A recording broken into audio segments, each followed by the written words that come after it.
Magandang araw!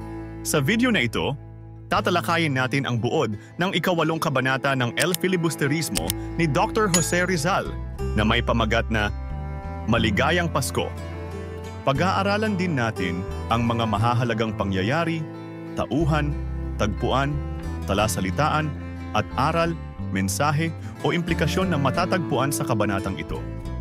Simulan na natin. Nagsimula ang kwento sa paggising ni Julie ng maaga bago pa sumikat ang araw.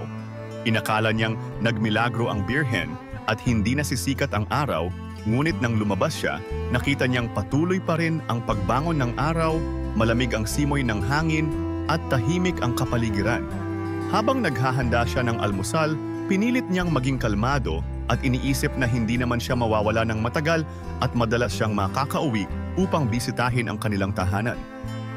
Habang inaayos niya ang kanyang mga gamit sa tampipi, nakita niya ang locket na galing sa isang ketongin at nadama niya ang takot na baka mahawa siya sa sakit, kaya mabilis niyang nilinis ang kanyang mga labi. Nakita niyang nagmamasid ang kanyang lolo na si Tandang Selo, kaya nagpaalam siya rito ng may pilit ng ngiti. Bumaba siya ng bahay na tila masaya, ngunit nang muli niyang tanawin ang kanilang bahay, bumalik ang lungkot. At nagsimulang umiyak si Julie sa tabi ng daan, nadama ang bigat ng kanyang desisyon at ang lungkot ng paglisan. Samantala, si Tandang Selo ay nanatiling malungkot habang pinapanood ang mga tao sa kanilang magagarang kasuotan na patungo sa simbahan upang magdiwang ng Pasko. Napansin niyang wala na siyang mga regalo para sa mga bisita at naalala niyang hindi siya nabati ni Julie ng Maligayang Pasko. Nang subukan niyang batiin ang mga kamag-anak, natuklasan niyang hindi na siya makapagsalita. Nawala na ang kanyang boses. Naging sanhi ito ng pagkabigla sa mga tao at nagsimula silang magsigawan sa takot at pagtataka. Dumako naman tayo sa mga mahahalagang pangyayari sa kabanatang ito.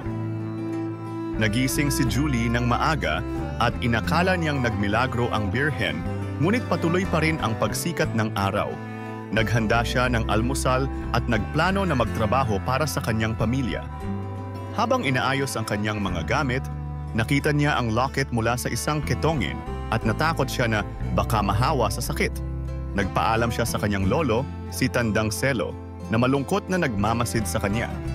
Umalis si Julie sa kanilang bahay at nang lumingon siya pabalik, naramdaman niya ang matinding kalungkutan at nagsimulang umiyak sa tabi ng daan. Nadarama ang bigat ng kanyang desisyon.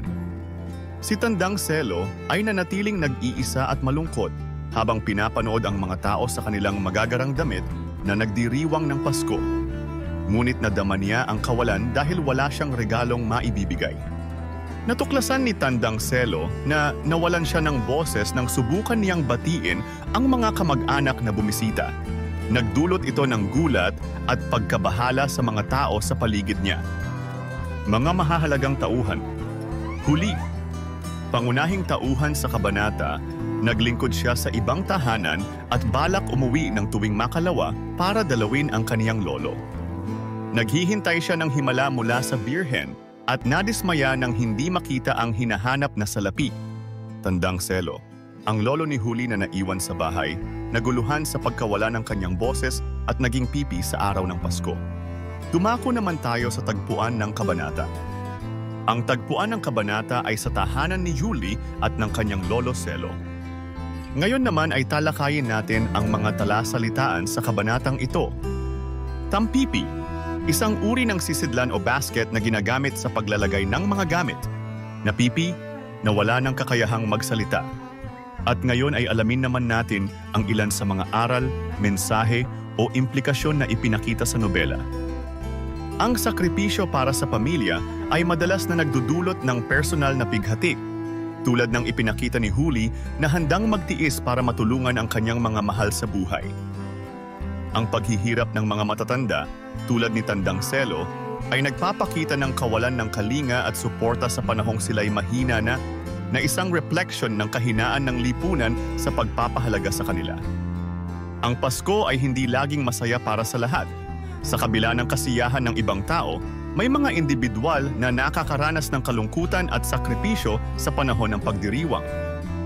Ang pagkawala ng boses ni Tandang Selo ay sumisimbolo sa kawalan ng boses ng mga taong mahihirap at naaapi sa lipunan na madalas hindi naririnig o pinapansin. Ipinapakita ng kwento ang kahalagahan ng pag-asa at pananampalataya, subalit kailangan ding tanggapin na hindi lahat ng ating hinihiling ay natutupad at may mga bagay na kailangan nating pagdaanan ng may lakas ng loob at pagtitiis. At dyan nagtatapos ang ika-8 kabanata ng El Filibusterismo. Maligayang Pasko. Ano ang natutunan mo sa kabanatang ito? I-comment mo na ang iyong sagot. Inaanyayahan ka din namin na i-like, subscribe at i-click ang notification bell para lagi kang updated sa mga susunod naming videos. Hanggang sa muli, maraming salamat sa panonood.